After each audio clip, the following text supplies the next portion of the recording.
अहो थांबा थांबा मंडळी, हा केक खरंच घरच्या घरी बनवलेला आहे असं तुम्हाला वाटतंय का? आज मी तुमच्यासाठी घेऊन आलेले आहे एक अतिशय सुंदर half KG white forest birthday cake, जो माझ्या कस्टमरच्या खास ऑर्डरसाठी मी बनवलेला आहे. ह्या केकमध्ये प्रत्येक डेकोरेशन अतिशय प्रेमाने केलेलं आहे. व्हिडिओ शेवटपर्यंत नक्की बघा, कारण शेवटी तयार झालेला केक पाहून तुम्हीही म्हणाल वाव. नमस्कार मंडळी, सीमाज ब्लॉग्स अँड किचनमध्ये तुम्हा सर्वांचं पुन्हा एकदा स्वागत आहे. तर आज आपण बनवणार आहोत एक अतिशय सुंदर एलिगंट असा व्हाईट फॉरेस्ट केक. हा माझ्या कस्टमरने बर्थडेसाठी ऑर्डर केला आहे. हा केक हाफ केजीचा आहे, पण दिसायला अतिशय प्रीमियम आहे. जर तुम्हालाही अशा प्रकारचे केक आवडत असतील तर व्हिडिओला एक लाईक नक्की करा आणि चॅनलला सबस्क्राईब करायला विसरू नका. बेल आयकनला हिट करायला सुद्धा विसरू नका. चला तर वेळ न वाया घालवता व्हिडिओला सुरुवात करूया. तर आपला हा आहे व्हाईट फॉरेस्ट केक. तर त्यासाठी ऑब्वियसली आपल्याला इथे लागणार आहे व्हॅनिला प्रीमिक्स, ते मी इथे घेतलेलं आहे 170 ग्रॅम एवढं. त्यानंतर 2 टेबलस्पून इथे ऑइल मी ॲड केलेलं आहे आणि त्यानंतर वॉटर इथे ॲड केलेलं आहे. पाणी तुम्ही बघू शकता आपल्याला किती प्रमाणात इथे पाणी लागलेलं आहे. मी 1 ग्लास पाणी घेतलेलं होतं आणि त्यानंतर ते ॲड केलेलं होतं आणि बघू शकता तुम्ही तेवढं आपल्याला पाणी लागलेलं आहे. फक्त एक जवळजवळ 1 बाउल एवढं पाणी आपण यूज केलेलं आहे. त्यानंतर व्यवस्थित बॅटर आपण रेडी केलेलं आहे आणि आता एक टीन पण आपण रेडी करून घेतलेला आहे. त्यामध्ये बटर पेपर ॲड करून घेतलेला आहे आणि ते तयार केलेलं जे बॅटर आहे ते आपण पोअर करणार आहे आपल्या टीनमध्ये. आणि चला तर आता आपण रेडी झालेलं आहे आणि टॅप करून घेऊया. टॅप करायला विसरायचं नाही, ही स्टेप खूप इम्पॉर्टंट आहे. तुम्ही जर विसरलात तर आपला जो केकचा बेस आहे तो व्यवस्थित असा स्पॉन्जी होणार नाही, फ्लफी होणार नाही. त्यामुळे टॅप करणं खूप इम्पॉर्टंट स्टेप आहे. आणि त्यानंतर मी OTG प्रीहीट करून घेतला आणि त्यानंतर 20 मिनिटसाठी 180वरती आपला केक बेक करायला ठेवला आहे आणि 20 मिनिट झालेले आहे. आणि आपण चेक करून घेऊया आपला केकचा बेस रेडी झालेला आहे की नाही. मी एक टूथपिक त्यामध्ये इन्सर्ट केलेली होती आणि बघितलं तुम्ही तर तुम्हाला दिसलं असेल की टूथपिक एकदम क्लीन अशी बाहेर आलेली आहे. म्हणजेच आपला जो केकचा बेस आहे तो कम्प्लिटली रेडी झालेला आहे. तर आता थांबा इथे आपल्याला घाई करायची नाही, लगेचच डिमोल्ड करायचं नाही. जरा वेळ तसाच ठेवायचा आहे आपला केक आणि थंड झाल्यानंतर त्याच्या एजेस आपल्याला लूज करून घ्यायचा आहे आणि त्यानंतर तो डिमोल्ड करायचा आहे. आणि आता त्यानंतर आपण 3 लेयर्समध्ये ॲज युज्युअल कट करणार आहोत. आपला केकचा बेस वरची जी लेयर आहे ती आपण कट करून घेणार आहे, सो दॅट इवन आपल्याला आपला जे लेयर्स आहेत त्या मिळतील. अशा पद्धतीने मी कट करून घेणार आहे. 3 इथे लेयर्स मी घेणार आहे कट करून. तुम्ही बघू शकता, काही हरकत नाही, अशा पद्धतीने जरी कट झाला तो आपण नंतर मॅनेज करू शकतो. आणि त्यानंतर आता शुगर सिरप मी इथे रेडी करून घेणार आहे. तर त्यासाठी हाफ बाउल एवढे पाणी घेतलेलं आहे, त्यामध्ये 3 टेबलस्पून एवढं मी शुगर ॲड केलेली आहे. आणि त्यानंतर आता ॲड केलेलं आहे त्यामध्ये व्हॅनिला इसेन्स, एक 10 ते 12 ड्रॉप्स इथे मी व्हॅनिला इसेन्स ॲड करून घेतलेला आहे आणि व्यवस्थित मिक्स करून हे आपल्याला सिरप साईडला ठेवायचं आहे. आणि त्यानंतर आपण घेणार आहोत आपला आज हिरो, तो म्हणजे व्हाईट चॉकलेट केक आहे. त्यामुळे ऑब्वियसली व्हाईट चॉकलेट येणार आहे. तर मी इथे ते यूज केलेलं आहे. 150 ग्रॅम एवढं मी कट करून घेतलेलं आहे आपलं व्हाईट चॉकलेट. आणि आता डबल बॉयलर मेथडने आपण हे मेल्ट करून घेणार आहे. त्यासाठी मी एक पातेल्यामध्ये पाणी ठेवलं आणि त्याच्यावरती एक बाउल ठेवलेली आहे आणि त्यामध्ये मी ॲड केलेली आहे क्रीम. तर आपल्याला हा गनाश बनवायचा आहे, तर ती क्रीम मी घेतलेली आहे इथे 70 ग्रॅम एवढी आणि ती मी पहिले ॲड करून घेतलेली आहे. थोडीशी गरम झाल्यानंतर त्यामध्ये आपलं व्हाईट चॉकलेट जे आपण कट करून घेतलेलं होतं ते मी इथे ॲड करून घेणार आहे आणि व्यवस्थित मिक्स करून घेणार आहे. आणि गाईज, जेव्हा आपला बॉईल येतो पाण्याला तेव्हा आपण गॅस बंद केला तरीही चालतं, बिकॉज त्या जी स्टीम असते ना त्यावरती आपलं हे गनाश हे रेडी होऊ शकतं व्यवस्थित. तुम्ही बघू शकता, मी तुम्हाला जवळून दाखवत आहे. हे बघा, अशा पद्धतीने आता हे आपण व्यवस्थित हलवून घेणार आहोत. हे बघा, आपलं गनाश ऑलरेडी रेडी आहे. चला तर हे थंड होण्यासाठी साईडला ठेवूया. तोपर्यंत आपण क्रीम रेडी करून घेऊया आपल्या केकसाठी. तर मी इथे क्रीम घेणार आहे 200 ग्रॅम. जर तुम्हाला जास्त डिझाईन वगैरे बनवायची असेल तर तुम्ही जास्त क्रीम इथे यूज करू शकता. तर मी ह्या 200 ग्रॅम क्रीममध्ये रेडी करून घेणार आहे आपली क्रीम.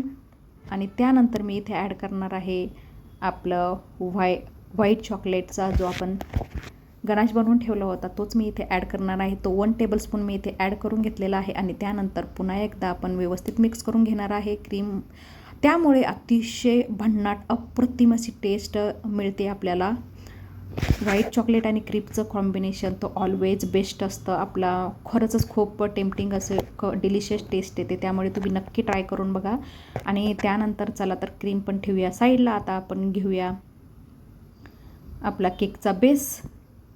बोर्डवरती थोडीशी क्रीम अप्लाय करून घेणार आहे आणि त्यावरती आपण ठेवूया आपल्या केकचा पहिली लेयर आणि त्याला आपण शुगर सिरपने व्यवस्थित सोक करून घेतलेलं आहे आणि त्यानंतर क्रीम इथे अप्लाय केलेली आहे. आणि त्यानंतर आपला हिरो म्हणजे आपला गनाश चॉकलेटचं व्हाईट चॉकलेटचं गनाश मी इथे ॲड करून घेतलेलं आहे. 2 टेबलस्पून मी इथे ॲड केलेलं आहे, अप्लाय केलेलं आहे क्रीमच्या वरती. आणि त्यानंतर मी व्हाईट चॉकलेटचे जे कट करून घेतले होते ते सुद्धा व्हाईट चॉकलेट इथे स्प्रेड केलेलं आहे. आणि त्यानंतर पुन्हा आपण सेकंड लेयर ठेवणार आहोत, म्हणजे सर्वात टॉपची लेयर आहे ती उलटी करून ठेवणार आहोत. आणि त्यानंतर तो जो गॅप आहे तो मेंटेन करून घेणार आहोत आणि सेम मेथड आपण यूज करणार आहे. त्यामुळे मी पुन्हा ते दाखवलेलं नाही आहे. आणि त्यानंतर पुन्हा आपण सोक करून घेणार आहे. त्यानंतर क्रीम अप्लाय करणार. त्यानंतर आपलं जे गनाश बनवून ठेवलं आहे ते सुद्धा आपण ॲड करणार आहोत. आणि त्यानंतर व्हाईट चॉकलेटचे जे कटिंग करून घेतलेलं होतं आपण ते सुद्धा तिथे ॲड करणार, अप्लाय करणार आहोत त्यानंतर. आणि मग सेम मेथड आपल्याला रिपीट करायची आहे. आणि त्यानंतर मी ठेवलेला आहे जरा वेळ हा केक फ्रीजमध्ये आणि त्यानंतर साधारण अर्ध्या घंट्यानंतर बाहेर घेतला आणि त्यानंतर आयसिंग करायला घेतलेला आहे मी. आता मी फायनल फ्रॉस्टिंग करत आहे. संपूर्ण केक एकदम स्मूथ दिसण्यासाठी स्क्रॅपरने नीट फिनिशिंग देत आहे. आणि व्हाईट फॉरेस्ट केकमध्ये साधेपणा आणि क्लीन फिनिश हाच त्याचा सर्वात मोठा सौंदर्याचा भाग असतो, हे नेहमी लक्षात ठेवणं गरजेचं आहे. आणि त्यानंतर मी आता इथे व्यवस्थित असं क्लीन करून घेत आहे. थोडीशी आपण केक बनवताना क्रीम इकडे लागतेच बोर्डला, तर स्पेशली बोर्डला, तर तो व्यवस्थित क्लीन करून घेणं बोर्ड खूप गरजेचं आहे. त्यामुळे केक अधिकच आपला सुंदर एलिगंट दिसतो. आणि आता मी फ्रॉस्टिंग झालेली आहे, व्यवस्थित फिनिशिंग झालेली आहे. आता मी ठेवणार आहे सेट करण्यासाठी हा केक फ्रीजमध्ये. हा मी 3 घंटे फ्रीजमध्ये सेट करण्यासाठी ठेवणार आहे. तुम्हाला जर वेळ जास्त असेल तर तुम्ही जास्त वेळही ठेवू शकता. माझ्याकडे पण वेळ जास्त होता त्यामुळे मी 3 घंटे ठेवणार आहे फ्रीजमध्ये सेट करण्यासाठी. तोपर्यंत तो सेट होत आहे, तोपर्यंत आपण घेऊया आता फॉन्डंटचे टॉपर्स बनवण्यासाठी. आता ह्या केकला सुंदर आणि प्रीमियम लुक देण्यासाठी आपण फॉन्डंटपासून डेकोरेशन बनवणार आहोत. चला तर सुरुवात करूया. तर अतिशय सुंदर आणि एलिगंट असा केक आपला दिसणार आहे या फॉन्डंटच्या टॉपर्समुळे. तर सर्वात प्रथम फॉन्डंटबद्दल थोडंसं जाणून घेऊया आपण. फॉन्डंट ही एक साखरेपासून तयार केलेली एक सॉफ्ट आणि लवचिक डेकोरेशनची पेस्ट असते. तुम्हाला सर्वांना तर माहीतच असेल. केकवर वेगवेगळे टॉपर्स, फुले, कार्टून, अक्षरे आणि अनेक आकर्षक डिझाईन तयार करण्यासाठी फॉन्डंटचा वापर केला जातो. योग्य प्रकारे वापरल्यास फॉन्डंटमुळे केकला अगदी प्रोफेशनल आणि प्रीमियम फिनिश मिळतो. फॉन्डंटचा वापर करताना एक गोष्ट नेहमी आपल्या लक्षात ठेवली पाहिजे. वापरून झाल्यानंतर ते हवेच्या संपर्कात राहू देऊ नका, कारण ते लवकरच सुकू शकते. त्यामुळे फॉन्डंट नेहमी प्लॅस्टिक रॅपमध्ये किंवा एअरटाईट डब्यात व्यवस्थित पॅक करून ठेवा. थेट सूर्यप्रकाशापासून आणि जास्त उष्णतेपासून दूर ठेवल्यास ते बराच काळ चांगल्या स्थितीत राहते. त्यामुळे व्यवस्थित काळजी घेणे खूप गरजेचं असतं. आता आपण रेड कलरचं सुंदर गुलाबाचं फूल बनवायला सुरुवात करूया. सर्वात प्रथम मी रेड फॉन्डंटचा एक छोटासा भाग घेतलेला आहे आणि त्यापासून एक सुंदर अशी कळी तयार करून घेतलेली आहे. आणि त्यानंतर ही कळी आपल्या गुलाबाचा मध्यभाग असणार आहे. त्यामुळे ती व्यवस्थित आकारात बनवणं खूप महत्त्वाचं असतं, बिकॉज ही मेन असते. आता त्याच रेड फॉन्डंटपासून लहान लहान गोल आकाराच्या पाकळ्या तयार करून घेणार आहोत आपण. आणि प्रत्येक पाकळी बोटांच्या हलक्या दाबाने थोडी पातळ करत आहे. त्यामुळे त्या अगदी खऱ्या गुलाबाच्या पाकळ्यांसारख्याच दिसतात. यानंतर एक पाकळी त्या कळीभोवती व्यवस्थित जोडून घ्यायची आहे आपल्याला. आणि प्रत्येक नवीन पाकळी थोडीशी मागच्या पातळीवर ओव्हरलॅप होईल अशा पद्धतीने आपण लावायचे आहे. अशा प्रकारे हळूहळू गुलाब हे पूर्ण आकार घेतो आणि अगदी नैसर्गिक, सुंदर आणि आकर्षक दिसतो. बघा आपला गुलाब रेडी आहे. वाटतं की नाही एकदम नॅचरल, एकदम नैसर्गिक, एकदम परफेक्ट असं. आणि हे रेड फॉन्डंटचं गुलाब अगदी तयार झालेला आहे. हा छोटासा टॉपर संपूर्ण केकचं सौंदर्य अधिक पटीने वाढवतं. तुम्हाला नंतर हे दिसेलच, जेव्हा आपला केक पूर्णपणे रेडी होणार आहे तेव्हा हे कळेलच तुम्हाला. आता आपण छोट्या साईजचे रेड हार्ट शेप तयार करून घेऊया. तर त्यासाठी पुन्हा रेड फॉन्डंट इथे मी यूज करून घेतलेला आहे, लाटून घेतलेला आहे. आणि त्यानंतर हार्ट शेप कटरच्या मदतीने मोठ्या आकाराचे हार्ट शेप कट करून घेतलेले आहे. तुम्हाला छोट्या करायचे असतील छोट्या आकाराचे घेऊ शकता. जर कटर नसेल तर तुम्ही हातानेही सुंदर हार्ट शेप तयार करून घेऊ शकता. सर्व हार्टची किनार व्यवस्थित स्मूथ करून घेतली आहे, जेणेकरून ते केकवर लावल्यानंतर अधिकच सुंदर आणि नीट एकदम प्रॉपर दिसणार आहे.